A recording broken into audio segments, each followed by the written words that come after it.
अस्सलाम वालेकुम। मेरा नाम अरीबा शाह है। मैं जामिया सिंध मदरसतुल इस्लाम यूनिवर्सिटी मीडिया साइंस की तालिब इल्म। मेरा मौजूअ गुफ्तगू है इस्तेकाम पाकिस्तान, जो रिसेंटली अभी नई पार्टी तश्कील दी गई है। बात करते हैं हम जहांगीर तरीन साहब की, जिन्होंने 2011 में पीटीआई में शमूलियत इख्तियार की।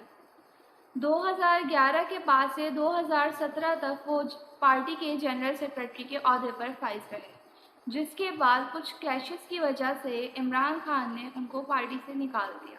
याद रहे कि माजी में जहांगीर तरीन साहब को जो है नाअहल करार दे दिया गया था, क्योंकि उन पे करप्शन का केस साबित हो गया था, जिसके बाद जहांगीर तरीन साहब जो हैं वो इलेक्शन लड़ने के लिए नाअहल हो गए थे। और इन केस अगर नवाज़ शरीफ साहब पर से केस ख़त्म होता है तो जहांगीर तरीन साहब जो है वो ऑलरेडी इलेक्शन लड़ने के लिए जो है अहल करार हो सकते हैं। रिसेंटली अलीम खान की जानिब से एक इशाइया रखा जाता है, जिसमें मुल्क भर से 100 से ज़ायद अरकान ने शिरकत की, जिस इशाइया के अंदर ये इंदिया दिया गया कि नई पार्टी तश्कील दी जा रही है, जिसके बाद ऑफिशियली तौर पर 8 जून को एक नई पार्टी का नाम सामने आता है, जिसका नाम इस्तेकाम पाकिस्तान है। इस्तेकाम पाकिस्तान की बुनियाद इस्तेकाम पाकिस्तान के फाउंडर जहांगीर तरीन साहब हैं। पार्टी बनने पर पहले से है गौर व फिक्र जारी था, और 9 मई के वाक़ये के बाद पीटीआई के बहुत से अरकान ने इस्तीफ़े दिए, जिसके बाद पार्टी बनने में इनको मसाइल का सामना करना नहीं पड़ा। इजीली जो है इनकी पार्टी तश्कील हो गई, क्योंकि उनके अरकान ने जो पार्टी छोड़ी थी उन्होंने शमूलियत यहाँ पर इख्तियार कर ली, जैसे कि ओन चौधरी और फवाद चौधरी और दीगर भी अरकान हैं। उनके जो है बाद में बात करते हैं, लेकिन कुछ अहम रहनुमा हैं जिन्होंने पीटीआई छोड़कर जहांगीर तरीन साहब को ज्वाइन कर लिया, जबकि जब वो पीटीआई के अंदर थे उनका ये कहना था कि जहांगीर तरीन साहब जो हैं वो गलत हैं और इमरान खान साहब सही हैं। जब वो पीटीआई से उन्होंने इस्तीफ़ा दिया तो अब उनकी नज़र में जहांगीर तरीन साहब जो हैं वो सही हो गए और इमरान खान साहब गलत हो। इस्तेकाम पाकिस्तान का स्लोगन है तामीर, तरक्की, खुशहाली। देखते हैं कि कितनी तामीर होती है, कितनी तरक्की होती है और कितनी मुल्क में खुशहाली आती है। फिलहाल इस्तेकाम पाकिस्तान जो है वो इलेक्शन कमीशन ऑफ पाकिस्तान में रजिस्टर होने की ख्वाहिश रखती है, क्योंकि वो ये समझती है कि उनके पास बहुत बड़ा वोट बैंक है। क्योंकि पीटीआई के अरकान जो बड़ी शख्सियात थी, पीटीआई के जो बड़े नाम थे, उन्होंने इस्तेकाम पाकिस्तान में शमूलियत इख्तियार की है, तो उनका ये मानना है कि उनके पास एक बहुत बड़ा वोट बैंक मौजूद है, जिससे उनकी पार्टी जो है वो जीत सकती है।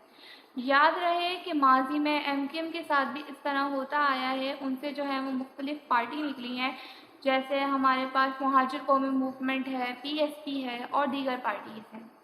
क्या वो कामयाब हुई? उनका भी तो यही कहना था कि उनके पास बहुत बड़ा वोट बैंक शामिल है, उनके साथ वो इजीली जो है वो इलेक्शन जीत सकते हैं, लेकिन क्या वो तरक्की कर सकी? इस्तेकाम पाकिस्तान का फ्यूचर मुझे तो पर्सनली कुछ दिखाई नहीं दे रहा है। बहरहाल अल्लाह जो है वो हमारे मुल्क का हामी और नासिर हो, इससे ज़्यादा हम और क्या कह सकते हैं। कि कुछ ऐसे अरकान भी हैं जिन्होंने इस्तीफ़ा देने के बाद ये कहा था कि उन्होंने सियासत मुकम्मल तौर पे छोड़ दी है, जिसके बावजूद उन्होंने इस्तेकाम पाकिस्तान पार्टी को ज्वाइन किया है। अब देखना ये है कि इनका ऊँट किस करवट बैठता है।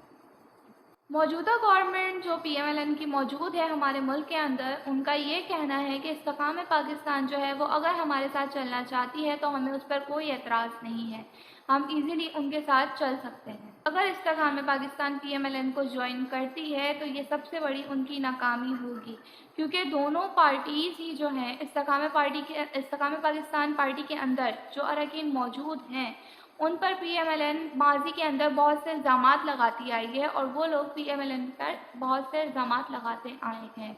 तो अगर ये दोनों आपस में हाथ मिलाते हैं तो इनका फ्यूचर नज़र नहीं आता कुछ भी। इस्तेकाम पाकिस्तान पार्टी जो है वो बुरी तरीके से नाकाम हो जाएगी, और मेरे ख़्याल में ये पार्टी तरक्की नहीं कर पाएगी, क्योंकि ख़्याल में सिर्फ जमात को चलाने के लिए बड़े नाम काफ़ी नहीं होते, उसके लिए आपके पास एक अच्छी लीडरशिप होना भी लाजमी है। अब देखना ये है कि इस्तेकाम पाकिस्तान पार्टी जो है वो फ्यूचर में क्या करती है, اور ان کی کیا تعمیر ہوتی ہے، کیا ترقی ہوتی ہے، کیا خوشحالی ہوتی ہے۔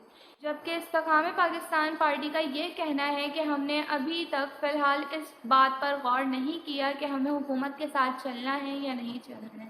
لیٹس سی فیوچر میں کیا ہوتا ہے۔ اسی کے لیے اجازت چاہتی ہوں۔ اللہ حافظ۔